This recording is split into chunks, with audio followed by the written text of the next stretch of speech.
Patriarki adalah sebuah sistem sosial yang menempatkan laki-laki sebagai sosok otoritas utama yang sentral dalam organisasi sosial dibandingkan perempuan, baik dalam kehidupan pribadi, keluarga, masyarakat, maupun bernegara.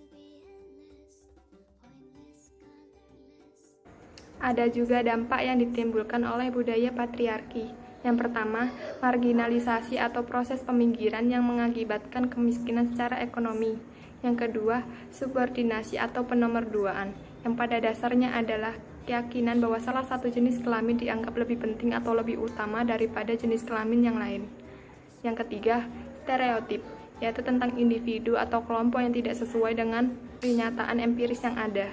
Yang keempat, kekerasan atau violence, yaitu sesuatu serangan terhadap fisik maupun mental psikologi seseorang. Yang terakhir, beban ganda, yaitu beban yang harus ditanggung oleh perempuan secara berlebihan. Kan merupakan kunci terwujudnya keadilan gender dalam masyarakat, termasuk yang menganut budaya patriarki. Karena pendidikan adalah alat untuk mentransfer norma masyarakat, pengetahuan, dan kemampuan mereka.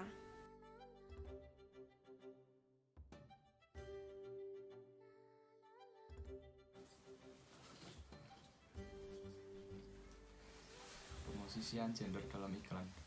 Membuat iklan yang mampu menarik minat konsumen hingga mensugesti konsumen untuk melakukan pembelian membutuhkan produksi yang tepat. Hal-hal berkaitan dengan urusan domestik masih sering dibebankan sepenuhnya kepada perempuan, seperti halnya memasak, mencuci pakaian, membersihkan rumah, sampai dengan mendidik anak. Sudah sangat lazim dilakukan oleh perempuan. Sebaliknya, laki-laki atau sang ayah dikaitkan dengan urusan publik, seperti halnya bekerja. Hal ini diajarkan secara turun-temurun sebagai produk asuhan. Produsen iklan mencoba menawarkan konsep ideal melalui pengonsepan dan pemvisualan konten-konten iklannya. Hal ini berkaitan dengan produksi makna-makna yang mampu mengkonstruksi pikiran dari audiensnya. Hal-hal berkaitan dengan bias gender menjadi konsumsi keseharian yang lama-kelamaan menjadi sebuah kewajaran.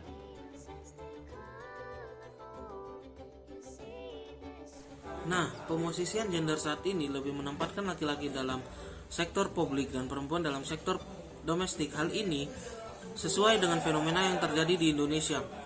Untuk mempermudah penyampaian pesannya, produsen iklan membangun iklannya sesuai dengan fenomena yang sudah terjadi di Indonesia saat ini, walaupun hal tersebut menyenggol bias gender.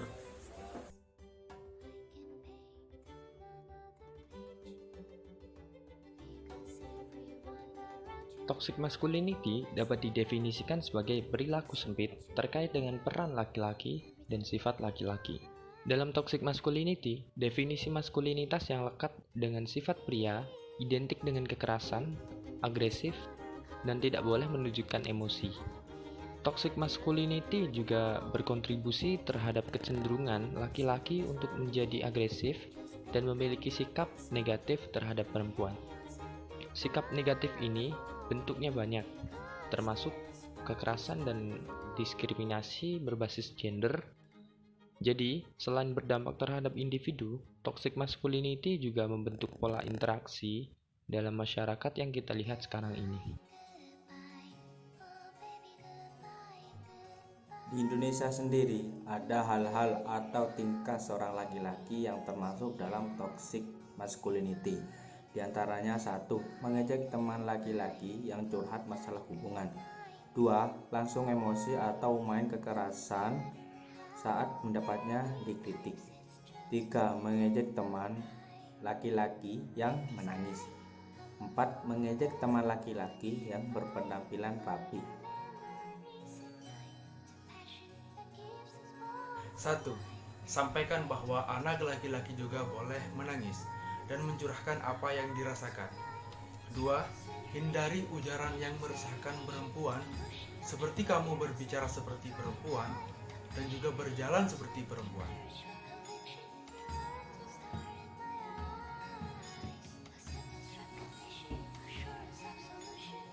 Perilaku toxic masculinity yang tak terkendali juga dapat menimbulkan dampak seperti bullying, kekerasan rumah tangga terhadap pasangan dan anak, penyalahgunaan obat-obatan, bunuh diri, trauma psikologis, dan yang terakhir, persahabatan yang tidak tulus.